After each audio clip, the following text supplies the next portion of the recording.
Hey, it's Arroe. Welcome to Podfest, bringing together 3 different conversations from musicians to authors, doctors, environmentalists, or cooks in their own kitchen. These are real people with real stories. Podfest 48 features a memorable one-on-one conversation with one of comedy's funniest and controversial, Mr. Gilbert Godfrey. Then we're going to step into the world of EDM, electronic dance music, with DJ and producer Glenn Morrison.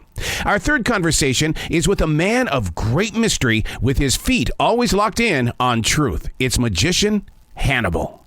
Podfest 48. Unplugged and totally uncut with the legendary Gilbert Godfrey. You are that showman that everybody wants to meet. But I've always wondered, what is it like for you to personally go through that? It's pretty crazy. I feel like anywhere you go, I feel like if I went on Mars and they said we got to go out and do press, then it would be like the early morning host would look and act the same on Mars as they do down here.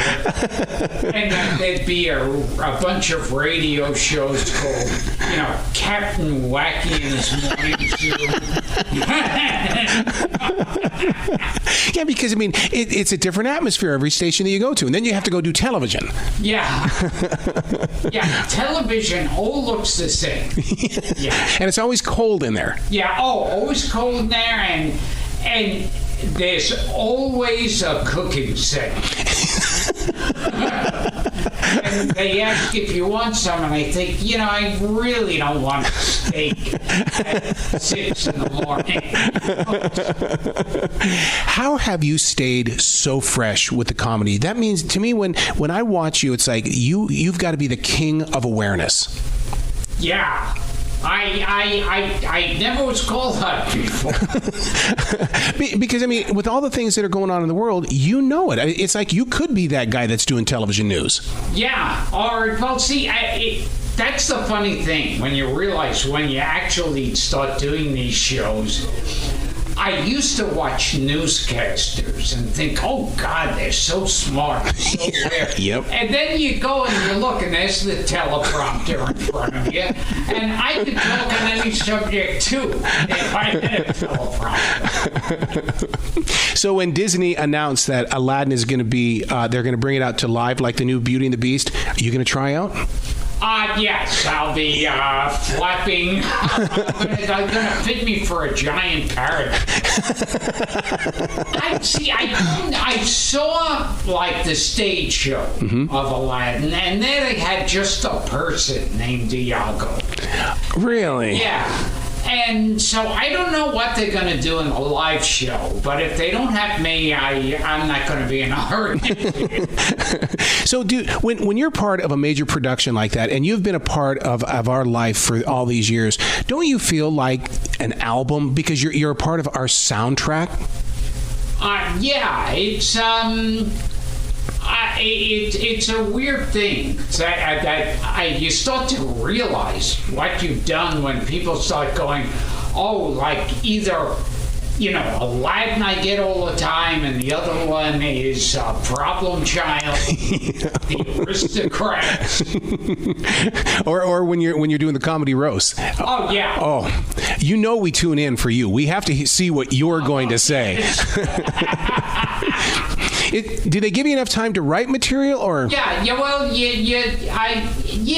it's like sometimes it's a rush job, though. I've had a few times, because I live in New York, and they'll call me and say, can you be in LA tomorrow? Really? Yeah. But it's always been fun, because insulting another person, and they have to sit there and take it to show they're a good sport. Could you do that? Could you be on that side of it?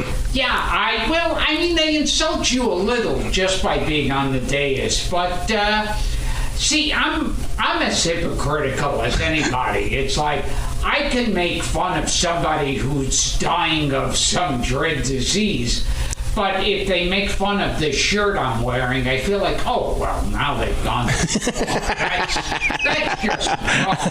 It's all fun and games until someone gets hurt. To become you, was it difficult to, because you know that you're a character, but at the same time, how did you develop this guy? Never consciously. Really? Yeah.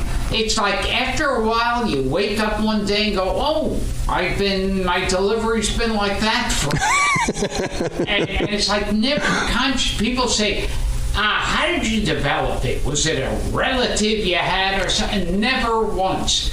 But if they did like an autobiography with somebody, like a biography with someone playing my part, then they'd write in some part where I see a guy who talks that way. Oh, speaking of biography, I should say some guy did a biography of me recently. Really? It'll be coming out in April. It's called Gilbert. I don't know where he got the title from. It's opening in Tribeca, so that's really, yes, prestigious. And I also have my podcast, Gilbert Godfrey's Amazing Colossal Podcast. So we got to talk about podcasts, because before you arrived, we were talking about analytics. Who is your listener? How long did they stay? Do you play that same game with yourself when you're sitting there posting everything? It's funny with the podcast. Like the idea I had before I even went on is I wanted to dig up people from the past. Like from old TV shows, people who have been forgotten about. Like I had on 2 members of this old comedy show called F Drew. Oh, really? Yeah, Larry Storch and Ken Berry. 4 members of Batman, Adam West, Burt Ward, and 2 of the Cat women, wow. Julie Newmar and Lee Merriweather. And I thought, people, the audience is not going to know these people. Exactly. And they're not going to listen. And I've been surprised that they didn't know these people, but they still like listening to them. See, I learned, because I've talked with Pat Boone twice now, and people go, why do you want to talk to him? Because he's got stories. Oh, yes. And Pat told me one time, he says, if they haven't heard my music, then it's brand new. Yes. And I thought, I have to talk to him then. So, but don't you love their stories? Oh, yeah.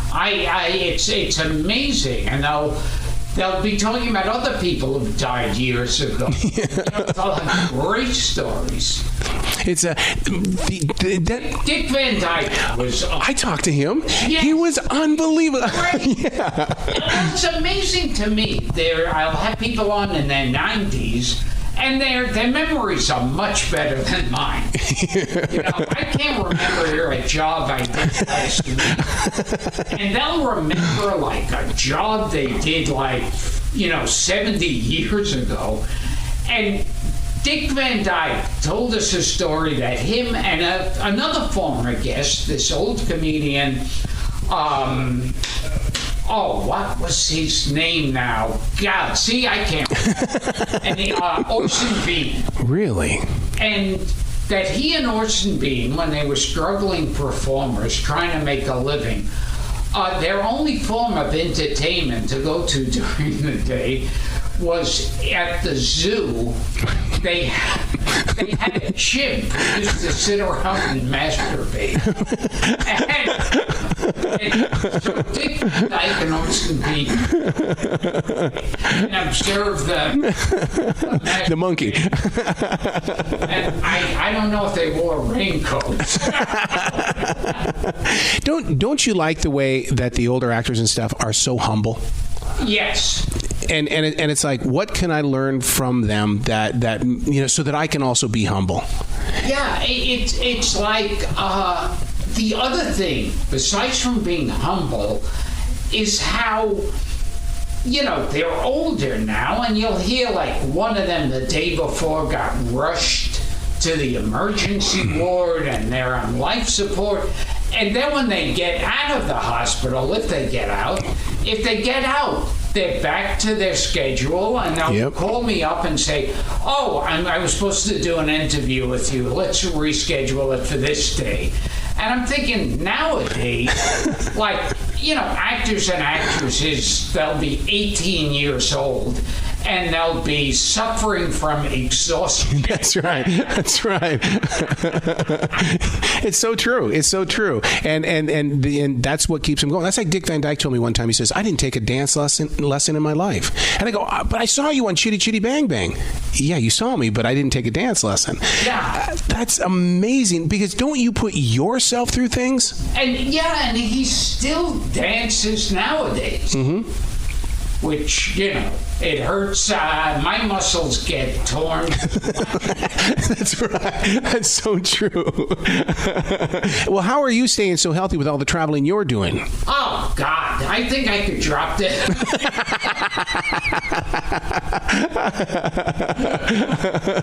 It's certainly not through good living. It's like I'm eating the crappiest food. You got a Mexican restaurant right above us here. Yes. So, yeah. I'll definitely hit that. I talk about it's like sex. Like, I'm going to hit that. Well, at our age, it is. Yeah. So. You're just... That's right. So now, where can people find your podcast? That's Gilbert Godfrey's Amazing Colossal Podcast. You could check on my website. That's gilbertgodfrey.com, and my Twitter is Real Gilbert. Oh, and I also, I think on Instagram. It's also Real Gilbert. Did you ever think that social media would become that one connection to people? Very weird. Because I feel like the exact second I started to get a vague understanding about how show business works, it all changed. Yep. And also, I remember too, it's like it used to be you could be on a TV show in a crowd scene where they saw the back of your head for 2 seconds, and the next day everybody would know who you are. Yep. Now I feel like you could star in 5,000 shows a day, and people are going, so you still working? Yeah, that's right. I always call that the Brian Dennehy, because Brian was everywhere. Yes. But you didn't know who he was. And then, until someone says, yeah, that's Brian Dennehy. Yeah. Well, now he's got a face. And so, well, congratulations on your documentary, too. Oh. And that's coming out next month. Yes. And it's going to be seen in Tribeca? In Tribeca. Then I don't know what happens to it afterwards. What is that like for you? Are you going to go see it, or is it because I lived it, you can't do it? I saw a private screen of it, and I'm okay watching myself if I'm on a show or a movie as Joe the Mailman. Yeah. Then I feel like that's fine. Watching myself as myself, I go, that's what I look like. That's how I look. Then you're like Joan Rivers, critiquing everybody. It's like, please. Being so many years in the business, when was it that you realized that, wow, I'm a star? Oh, God. See, that's one of those things that it depends on what day it is and what time of day. Like, there are times where I'll feel like, oh, I'm a star. And then other times, like, where you go, oh, God, I never made it. I never did.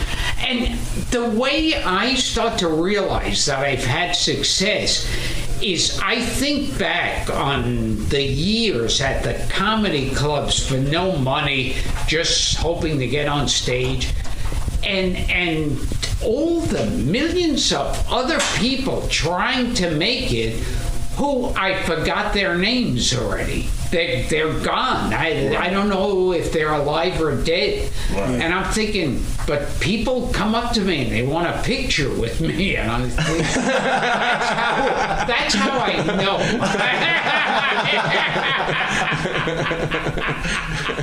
All right. Excellent. Thank you so much.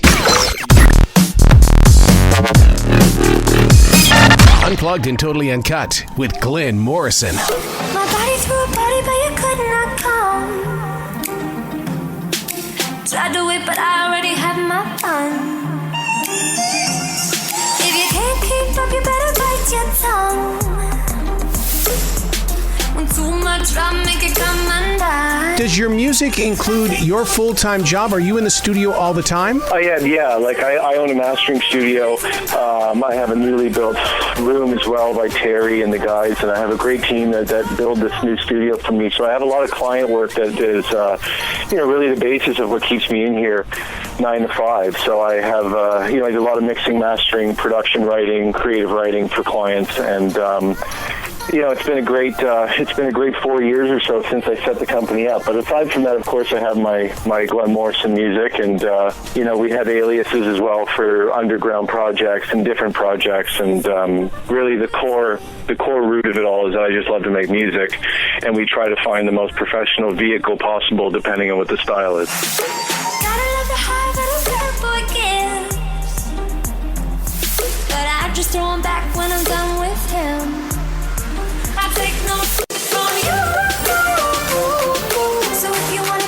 You got to love the way that the digital platform has opened up the door for you to express in any direction. Sure, yeah. I mean, for us, the internet's been great, but, I've been doing this for maybe 14 years when there was no MP3s, there was no Beatport, there was no, it was a vinyl market. So, I mean, I've been doing this for quite a while and seeing the changes over time, and I still think at the end of the day, the root of all this is that we should be trying to strive for, what is pure inside, like what kind of music do you want to make and what kind of vibe do you want, and it has to come from like a holistic place in a way. So that kind of form of record writing is very different than, I would have thought like 10 years ago, very differently. So it just, as you grow up and you have your own experiences in life, you figure out the way that works best for you on a creative level, As that producer and as that singer-songwriter and somebody who also does your own music, do you see the same evolution and revolution that we're seeing from this side of the speakers? Because it's almost like we're about ready to go through a major music change. We're just looking for the open door to get it here quicker.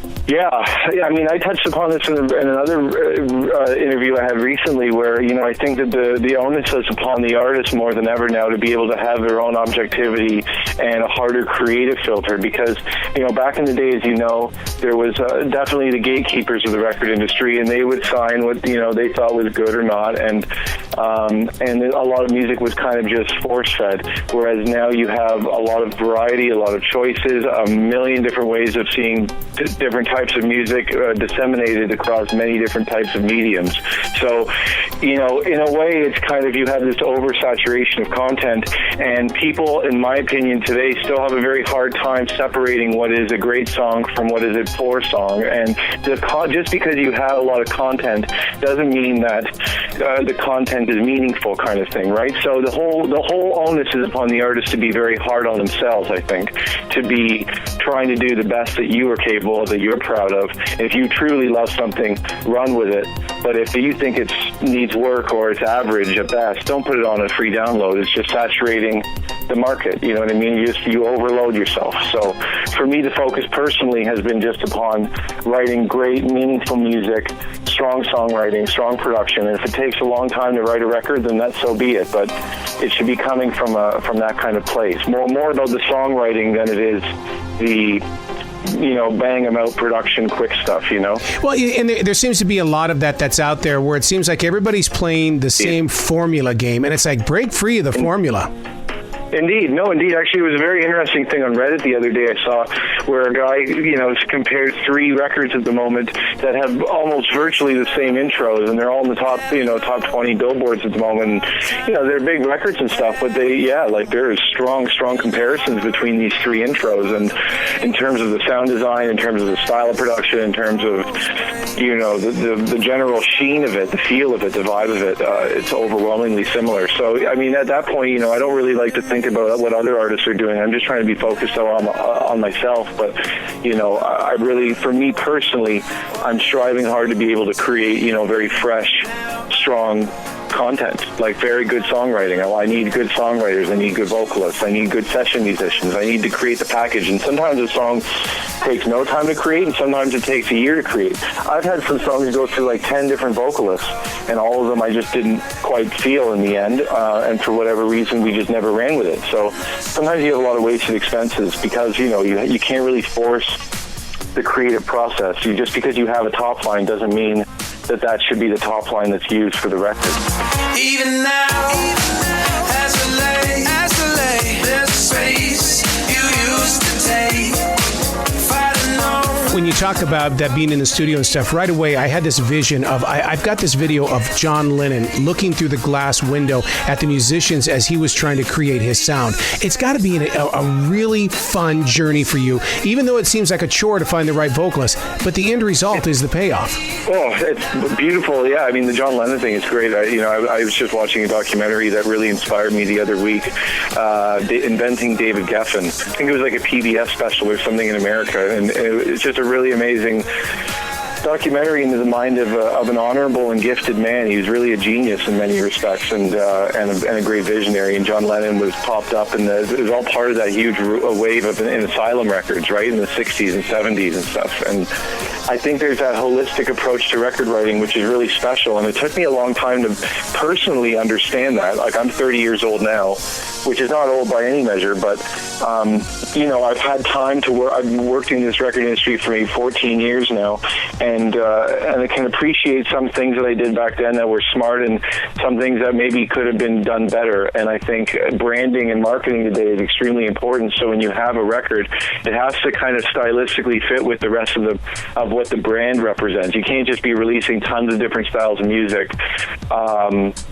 And have it all within the same face. You know what I mean? Like you can have very effective content if you're spreading it amongst different portals and create aliases and have that become a thing, and ultimately let the music speak to the people. If it doesn't resonate with people, then that's what it is. But I should be, from a record writer point of view, like a record producer point of view, I should just be concerned about sitting in the studio every day and trying to make the best music that speaks to me and whoever I'm working with at that time.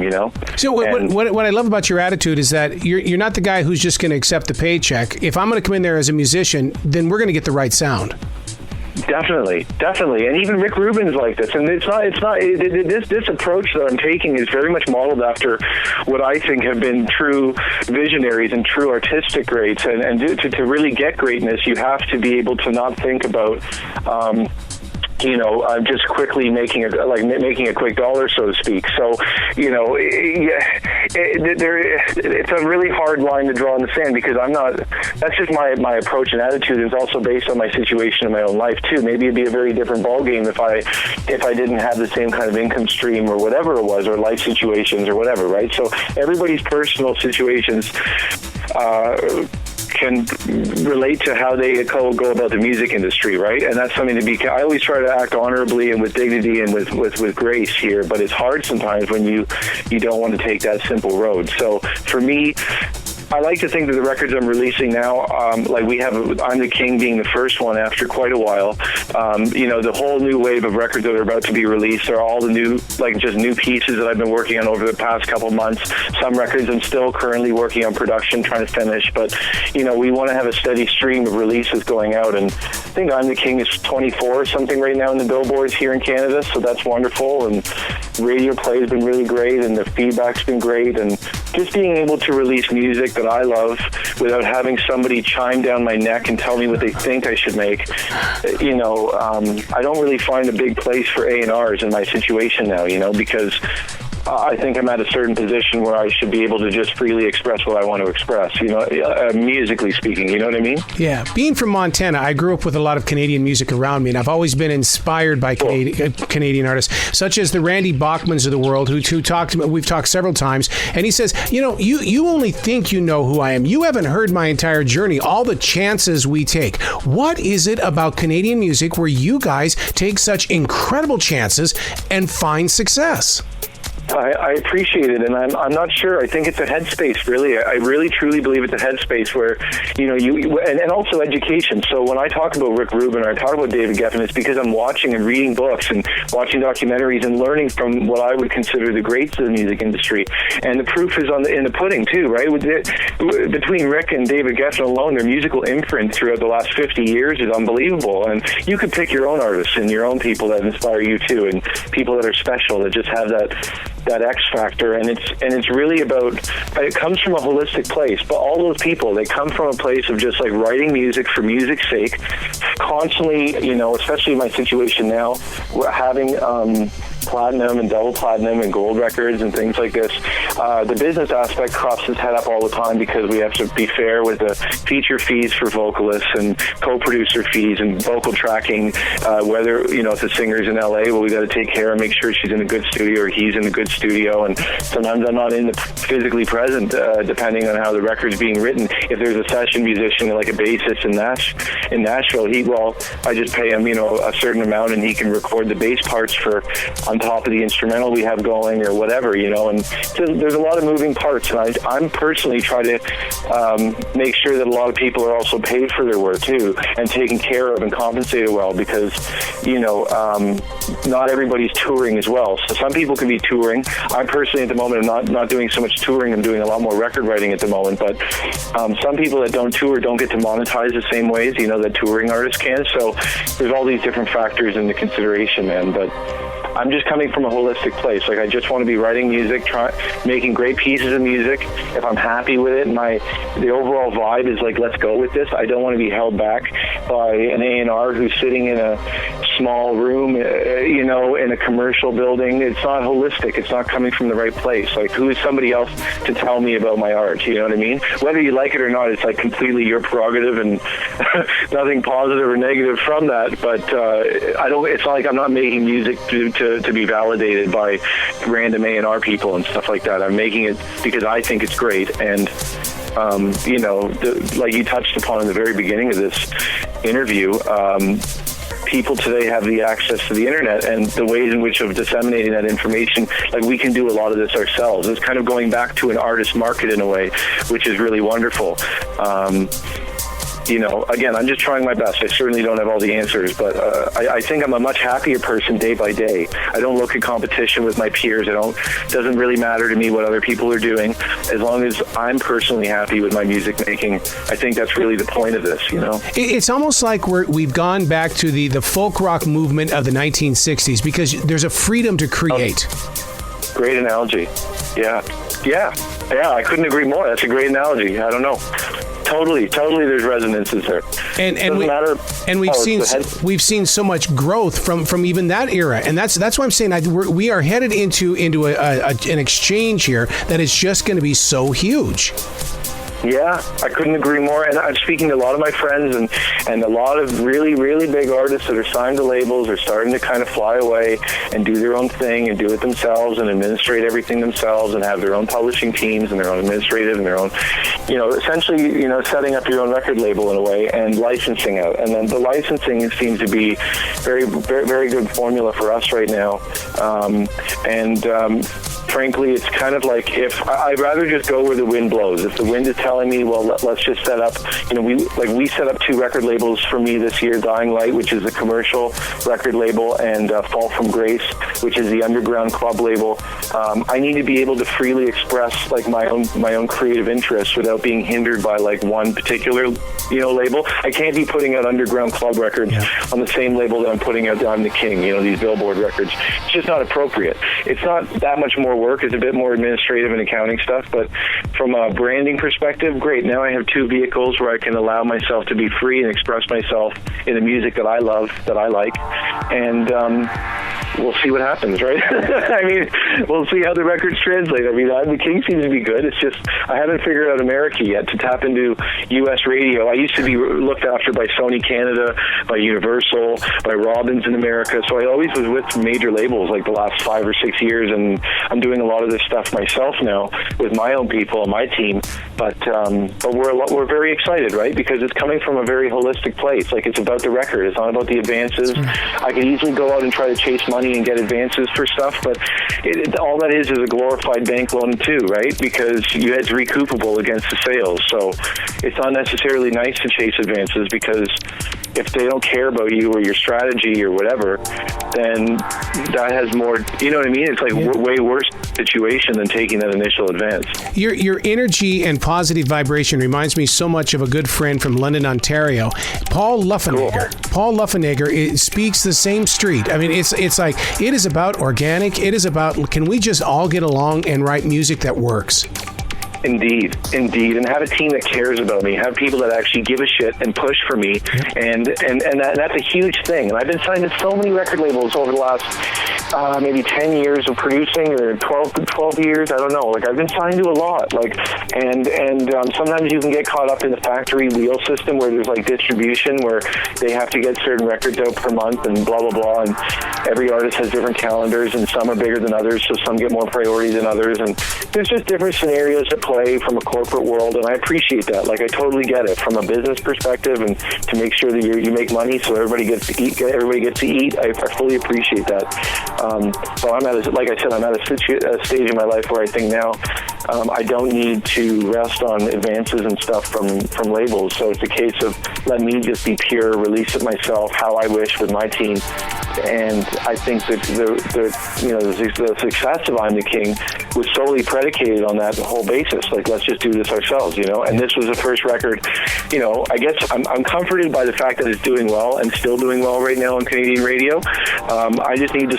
It's a bit slower, you know, of a pace, because for America, I'd love to get that record service to America. I don't have my American record label anymore, so I got to figure it out myself. But you know, in time we'll figure it out, right? Yeah, well, absolutely. Now, what do we do about the millennials who they are the very first generation where they expect everything for free? What happens to that generation?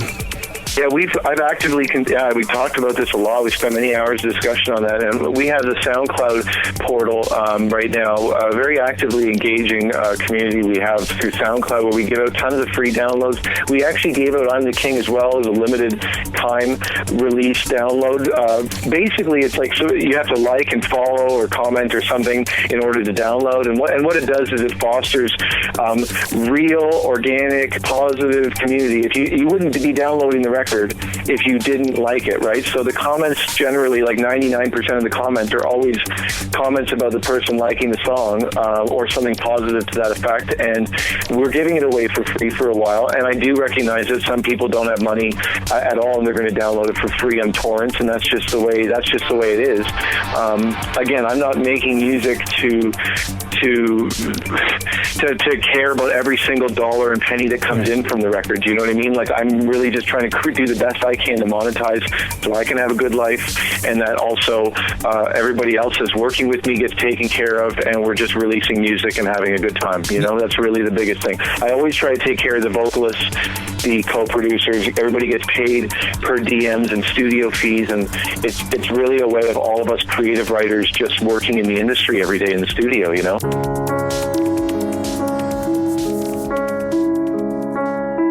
I had a Beethoven Moonlight Sonata. I think it has like almost 3 million spins on sound. Wow. And that's a classical piano. It's just me practicing like Beethoven, and I don't know, like it just really caught off. So like those are all free downloads as well, and so there's Chopin. There's a whole bunch of stuff, as well as of course my underground club stuff, and I'm the King and Goodbye and the commercial stuff too. And you know, I'm just trying my best to get more music out. I think the biggest problem we had before was there wasn't enough music of mine being released. It wasn't efficient. The timelines, there was holdbacks. People questioning records and which one should be the big next single and which one should be the big next single. And and you get that, what is it called, paralysis by analysis, where there's no confidence. People are just kind of standing around and wondering, and this is art. It is. It's art. We're talking about art here, and it's like, if you're going to remember when Neil Young had that weird 80s album with the electronic kind of stuff, and it was like an experimental one for him. Yep. It was good that he did that, because even if not a lot of people liked it compared to his other stuff, who cares? He did it because he's Neil Young. He's totally allowed to have that artistic freedom and expression, and if it made him happy, isn't that really what it's all about? You know what I mean? Like, who gives a shit if people don't like it or they do like it? Really cares? He loved it, clearly. He looked like he was having a ball in the music videos, so, like, you know what I mean? That's kind of my headspace, is let this come from a very pure place, be happy with the record writing, and the records will speak for themselves, I totally love your attitude. We got to do this more often. We've got to do this many more times in the future, Glenn. Really appreciate the interview. It was great, man. Your questions and analogies and things were great, and I'm really into this stuff. Like, I love documentaries and reading and stuff about this, and it's fascinating industry, as I get older.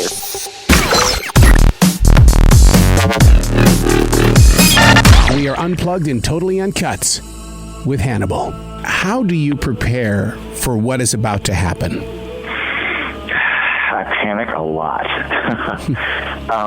Honestly, it's really just a matter of keeping control of my emotions leading up to it, and a lot of meditation, a lot of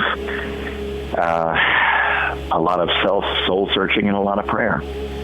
Because people are putting their weight on your back, on your arms, on your body. Exactly right. And I have no idea of what that entails. I don't know ahead of time what they're going to write, what their problem is, what their weight is, and there really is no sufficient way to prepare for it. So I just have to gather my strength. I study key energy because I'm a second-degree black belt, so I know what it's like to transfer energy from one mind into one body. But you can't just drop it off once they dropped it off onto you. How long do you carry something like this? The last time I did it, and it's been a year ago because it kind of takes that long, I carried it it was a good almost a week, like 4 or 5 days, before I was completely able to breathe as myself again. And this is no magic trick, because the world knows you as Hannibal the magician, but this is actually more than just an expression. What would you describe what it is that you're doing?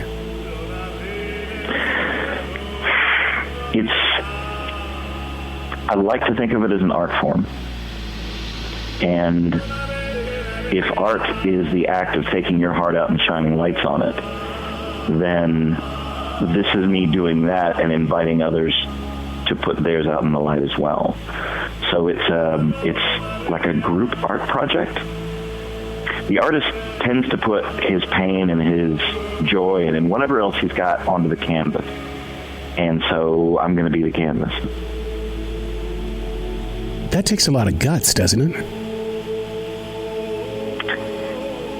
It ain't easy. It's not a very easy thing to do.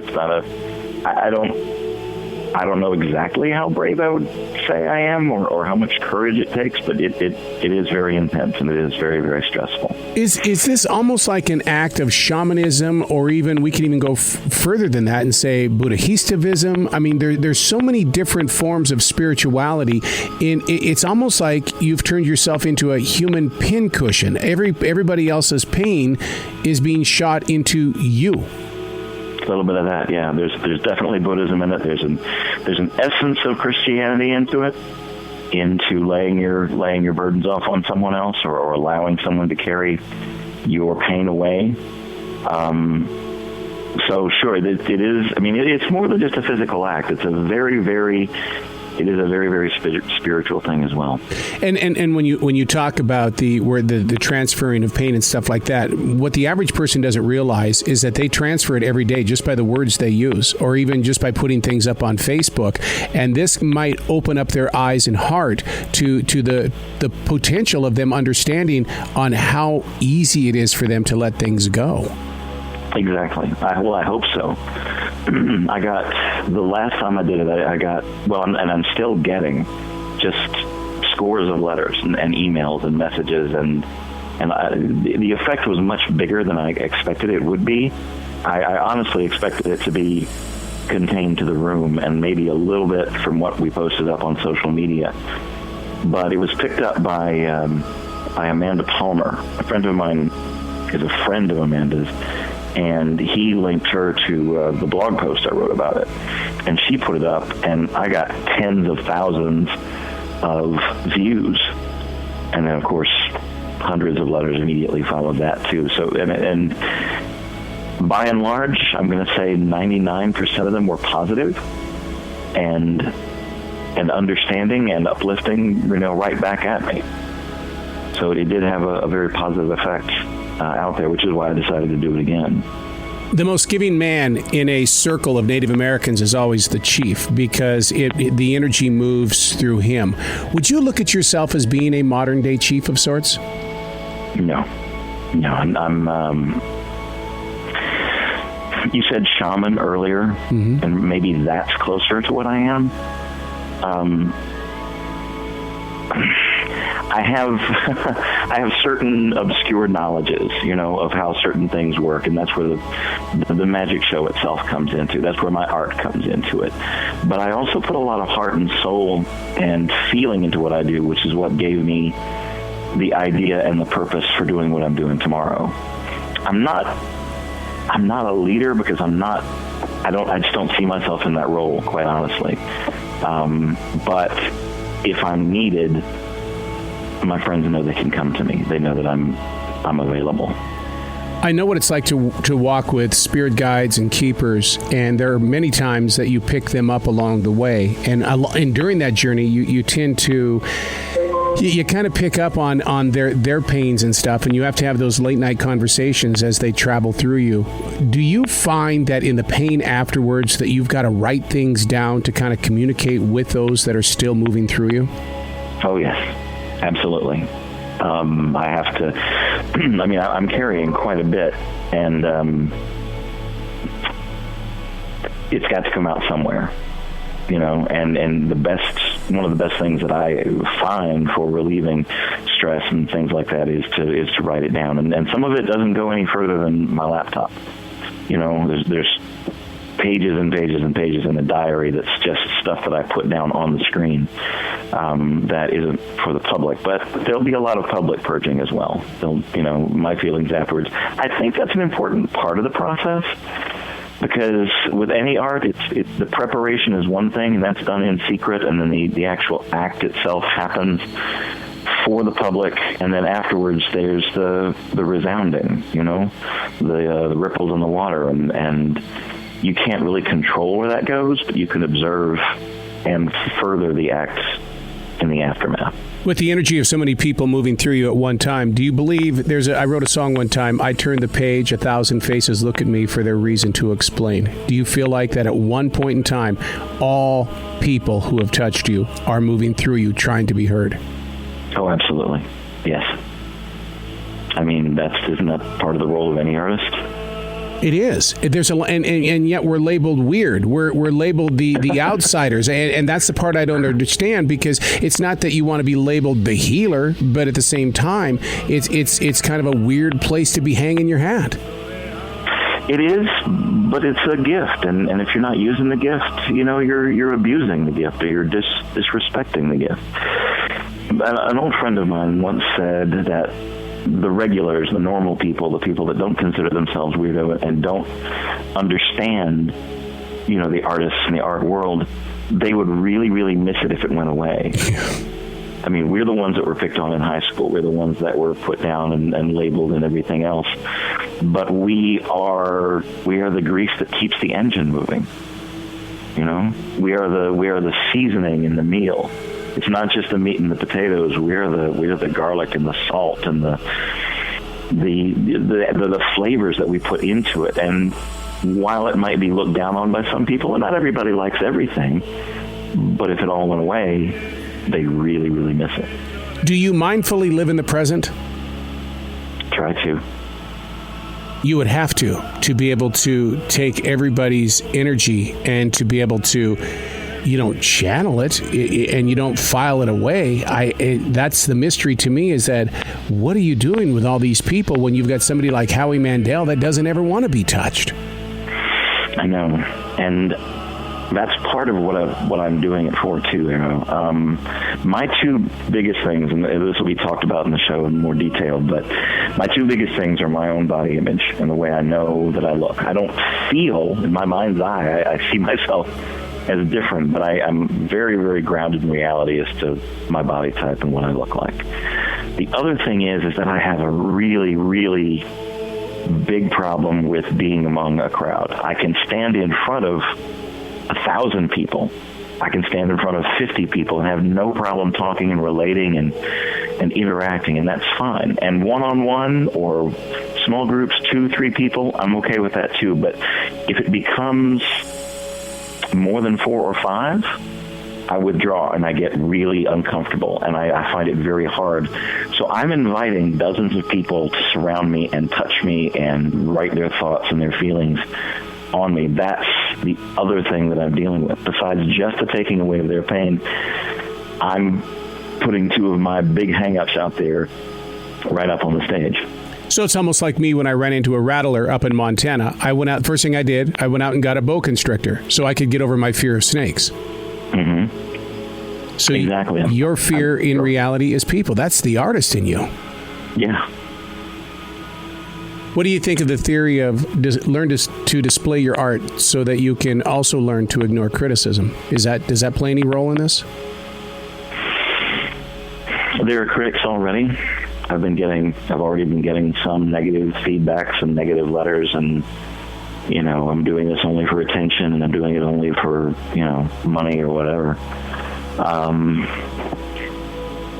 And it doesn't. The more often I perform, the less those things sting. But of course, those are the ones that stand out more than the positives.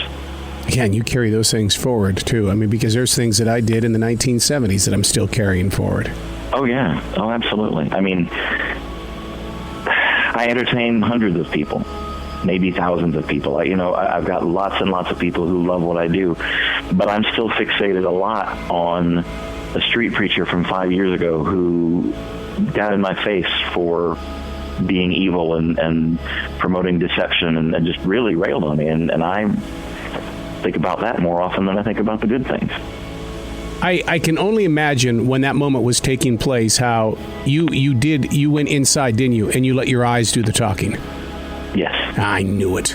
Yeah, exactly. Because you're very good at that, mister. Well, that's part of the gift, That's why we have long hair, man. It's part of the mask. Yeah. It is part of the mask. It is definite. I made the mistake of shaving my beard off a month ago, and I'm no. That was a bad one. So now, to come to an event like this, is this an invited, an invitation type of thing, or is it open to the public? It is open to the public. Anybody can show up. And it's in NODA, which is Friday night. Friday night. Doors open at 9:45. The show begins at 10 o'clock. It is a pay what you want.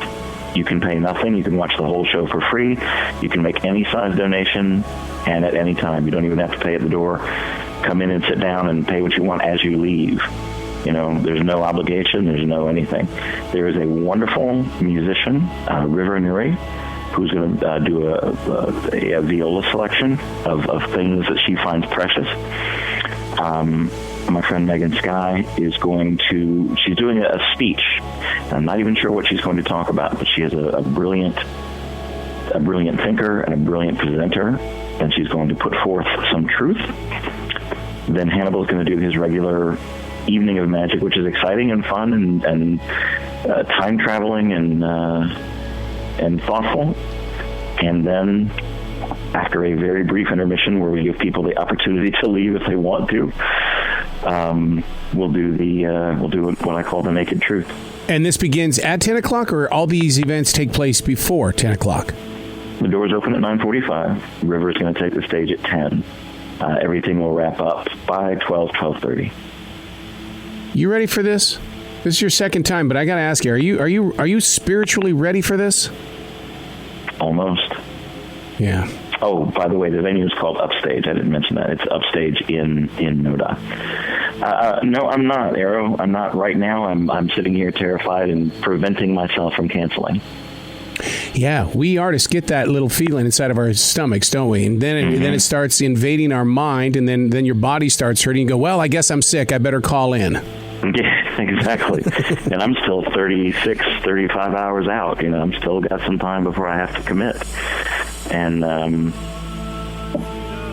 it's very stressful, but and it's going to happen. I'm going to make it happen. That's part of my commitment and part of who I am, I'd love to be a fly in the wall when it's all over and you sit down with a writing instrument or even sitting behind your computer and you start putting things down, because it would be interesting to find out what comes out of the collision.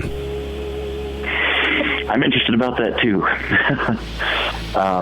Last time I was surrounded by friends. I had my daughter was there, and a whole bunch of friends showed up, and just, literally surrounded me and held me for a good 30 minutes after it was over.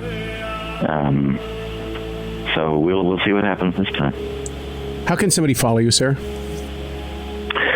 The main webpage is themagicartist.com. That's my public persona. You can find me on Facebook under Christopher Hannibal. Follow me there. Twitter, Instagram, all that is Magic Artist. I'm fairly easy to find. Hannibal Magic, and you'll find me all over the web. I want you to come back next week, only because I would love to talk with you after this has happened and see where your mindset is. Will you do that? Absolutely. Oh, absolutely. Love to. All right, that's what we'll do. So we'll call this Part 1, Hannibal. Part 1, Hannibal. You got it, man. You got it. You have yourself a brilliant day today, sir, okay? Thank you very much. Right. Talk to you soon.